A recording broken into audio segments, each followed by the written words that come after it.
अपन बात करते हैं यूरोप महाद्वीप की। यूरोप काकेकस पर्वत एशिया महाद्वीप को यूरोप से पृथक करता है।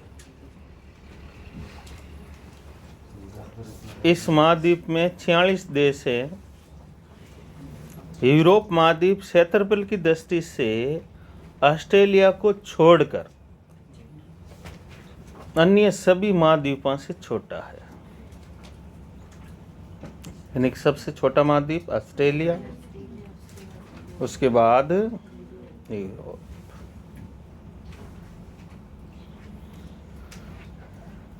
यूरोप महाद्वीप उत्तर में उत्तरी ध्रुव सागर, दक्षिण में भूमध्य सागर जो अफ्रीका और यूरोप के मध्य है, काला सागर तथा पश्चिम में अंध महासागर से घिरा हुआ है। अंध महासागर जिसे हम अटलांटिक महासागर भी बोलते हैं, ठीक है ना। अटलांटिक महासागर, ठीक है ना। और उत्तरी अमेरिका, उत्तरी अटलांटिक महासागर यूरोप और उत्तरी अमेरिका के मध्य हैं। एक और चीज आपको ध्यान में रखनी कि सर्वाधिक व्यापार इस उत्तरी अटलांटिक महासागर से ही होता है। अब सबसे व्यस्तम इन्हीं ढूंढ लो, मैं तो यूं ही खोटी रहूँ। यूरोप का सबसे सर्वोच्च शिखर एल्ब्रूज जो काकेकस का है, रूस में स्थित है। एल्ब्रूज पूछा भी जा सकता है। वैसे ये प्रश्न तो कई बार पूछा गया है, महाद्वीपों की ऊंची चोटियां। तो आपको महाद्वीपों की ऊंची चोटियां के बारे में आप जरूर याद रखेंगे कि उसकी ऊंची चोटी ये है और उसकी नीची चोटी ये है। यूरोप महाद्वीप की सर्वाधिक महत्वपूर्ण नदी डैन्यूब। सबसे महत्वपूर्ण नदी कौन सी? Austria, Bulgaria, Czechoslovakia, Yugoslavia, Romania से होकर बहती हुई यूक्रेन की सीमा के निकट काला सागर में गिरती है। अब आपसे परीक्षा में यह भी प्रश्न पूछा जा सकता है, डैन्यूब नदी का मुहाना कहाँ है? काला सागर। कालू ध्यान रखना, देख डैन्यूब सागर देख। डैन्यूब नदी के तट पर बुडापेस्ट, बुखारेस्ट, वियना और बेलग्रेड है। ये थोड़ा सा ध्यान रखना। यूरोप महाद्वीप का सबसे बड़ा नगर लंदन है जो थेम्स नदी के तट पर बसा हुआ है। थेम्स समझ में आ रहा नहीं है? थेम्स नदी के किनारे पर बसा हुआ है। और एक के सुलीमन था, मैं आपको ये भी याद दिला दूं, सुलीमन जो ब्रिटिश औपनिवेशिक तंत्र के बारे में एक टिप्पणी की थी जो बड़ी ही कामयाब टिप्पणी है। वो टिप्पणी ये थी कि गंगा नदी यानी कि ब्रिटिश औपनिवेशिक सिस्टम उस तरीके से काम करता है, उस स्पंज की तरह काम करता है जो गंगा नदी का पानी सोखता है और टेम्स नदी में निचोड़ता है। यानी कि अर्थात भारत से का आर्थिक निकास करता है और लंदन यानी कि इंग्लैंड में विकास करता है। फ्रांस की राजधानी पेरिस है जो सीन नदी के तट पर बसा हुआ है। पेरिस को फैशन की राजधानी कहा जाता है, विश्व की फैशन नगरी कहा जाता है, ठीक है ना। विश्व की फैशन नगरी कहा जाता है पेरिस को, ठीक है ना। और जब कोई फैशन में होता था आप क्या कहते हैं? वाह क्या सीन है, ठीक है ना। ये विश्व का सबसे सुंदर नगर है। यूक्रेन, यूरोप के यूक्रेन गणराज्य, यूरोप का यूक्रेन जो है यूरोप का प्रमुख गेहूं उत्पादक देश है, इसलिए उसे यूरोप का अन्न भंडार भी कहते हैं, रोटी की डलिया भी कहते हैं। क्या बोलते हैं? रोटी की डलिया या यूरोप का अन्न भंडार। किसका? यूरोप का अन्न भंडार। इटली विश्व का सर्वाधिक अंगूर और जैतून उत्पादक देश है। ठीक है ना। वैसे आपको बता दूं कि भूमध्य सागरीय जलवायु से लगते हुए, यानी भूमध्य सागर से लगते हुए जो भी यूरोपीय देश है, यहाँ सिट्रिक यानी कि नींबू वर्गीय पादप बहुत ज़्यादा पाए जाते हैं, विशेषकर अंगूर, संतरे, मौसमी। ठीक है ना। इसलिए पेरिस है, यानी कि आपको पता है शैम्पेन जस्ट इसके किनारे, यानी कि फ्रांस का एक डिस्ट्रिक्ट है शैम्पेन, जहाँ सर्वाधिक अंगूर होते हैं, और वहाँ शैम्पेन की रेड वाइन आपको पता ही है, बहुत प्रसिद्ध है। आज बर्थडे पार्टी पर शैम्पेन खोलते हैं नहीं खोलते नियम जी? ठीक है ना। शैम्पेन यानी कि वाइन यार्ड सर्वाधिक यहाँ है, अंगूर के बगीचा को वाइन यार्ड बोलते हैं। राइन नदी जलमार्ग, राइन नदी का जलमार्ग यूरोप का सर्वाधिक व्यस्त अंतःस्थलीय जलमार्ग है। ठीक है ना। प्रथम विश्व युद्ध, द्वितीय विश्व युद्ध में राइन नदी इतनी प्रसिद्ध रही है जितनी कोई और नहीं। ठीक है ना।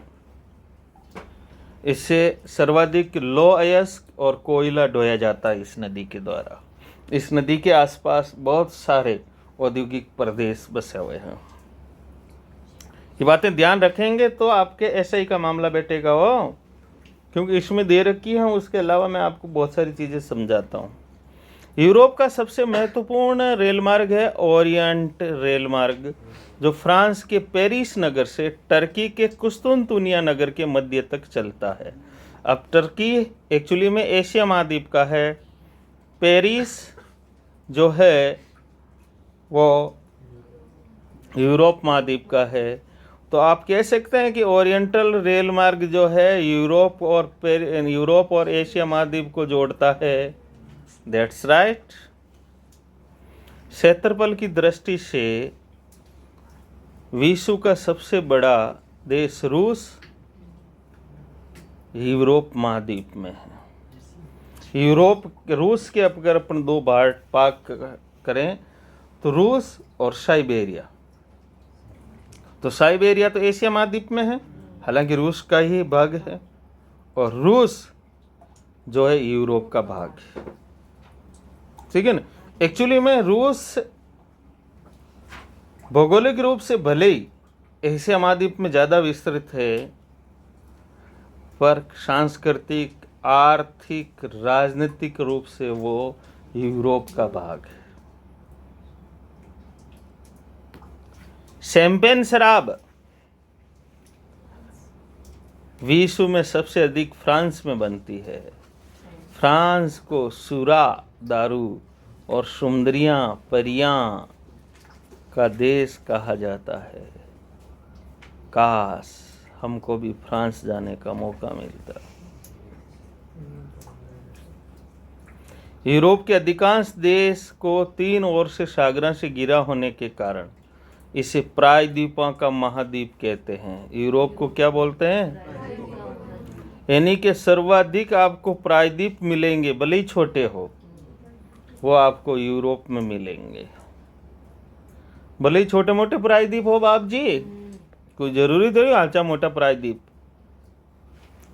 यूरोप के फिनलैंड को जिला का देश भी बोलते हैं। फिनलैंड की स्थिति आप देखेंगे तो फिनलैंड नीदरलैंड, नॉर्वे, ये ऊपर, जिनको किस नाम से जाना जाता है? स्कैंडिनेवियाई देश। स्कैंडिनेवियाई देश। आप देखेंगे विश्व में, आप जो भी विश्व शांति सूचकांक, खुशहाली सूचकांक, पता नहीं क्या क्या सूचकांक, मानव विकास सूचकांक, ये स्कैंडिनेवियाई देश ही आगे रहते हैं। और सर्वाधिक नोबेल पुरस्कार अगर किसी ने जीते हैं तो ये स्कैंडिनेवियाई देश। इतनी लिबर्टी है यहाँ। यूरोप का ब्लैक फॉरेस्ट ब्रंसोत पर्वत है। क्या है? इटली को यूरोप का भारत भी कहा जाता है। इटली को यूरोप का भारत कहा जाता है। इम्पोर्टेंट कि भाई यूरोप का भारत किसे कहा जाता है? इटली को। क्या कि ये भी भारत की तरह कृषि प्रधान देश है और यहाँ भी हिमालय की तरह उत्तर की ओर आल्प्स है। आल्प्स। यूरोप में जल विद्युत का सर्वाधिक विकास इटली और स्वीडन में हुआ है। फ्रांस को हाइनयार्ड और नॉर्वे को फ्योर्ड तटों का देश कहते हैं। फ्रांस को वाइनयार्ड और नॉर्वे को फ्योर्ड तट। फ्योर्ड तट का मतलब ऐसे तट, कटे फटे तट। फ्योर्ड तट होने से बंदरगाह भी ज़्यादा होते हैं। ठीक है ना? चलिए, इंग्लिश चैनल आपने कई बार सुना होगा कि इंग्लिश चैनल को तैर कर पार किया फलानी महिला ने, जैसे अपनी भक्ति शर्मा, जिसने इंग्लिश चैनल को तैर कर पार किया। वो इंग्लिश चैनल है फ्रांस और यूनाइटेड किंगडम के बीच, यानी कि फ्रांस और यूनाइटेड किंगडम जो इंग्लैंड का भाग है को अलग करता है। कौन? English channel. डोवर जल संधि से जाने वाली एक सुरंग यूनाइटेड किंगडम और फ्रांस को जोड़ती है। जल में सुरंग बनाई हुई है। ठीक है ना? वहां से ट्रेन चलती है। गल्फ स्ट्रीम, आप देखेंगे गल्फ स्ट्रीम एक जलधारा है, ठीक है ना, जो अमेरिका के, उत्तरी अमेरिका के पूर्वी तट पर चलती है, फिर आगे ये पूर्व की ओर मुड़ जाती है कोरियलिस बल के कारण और यूरोप के नॉर्वे की तट की ओर आगे बढ़ती है। ठीक है ना? ये गर्म जलधारा, यानी कि अगर गल्फ स्ट्रीम नहीं होती तो सर्दियों में यूरोप के टोटल बंदरगाह जम जाते। गल्फ स्ट्रीम की वजह से यूरोप 12 मास खुला रहता है, इसलिए इसको यूरोप का गर्म कंबल भी बोलते हैं, गल्फ स्ट्रीम को। स्विट्जरलैंड को यूरोप के खेल का मैदान भी कहा जाता है। हाँ, playground of Europe, Switzerland. Netherland ने उत्तरी सागर के तट के साथ बड़े बड़े तटबंध बनाकर समुद्र से भूमि प्राप्त की है। इन तटबंधों को डाइक कहते हैं।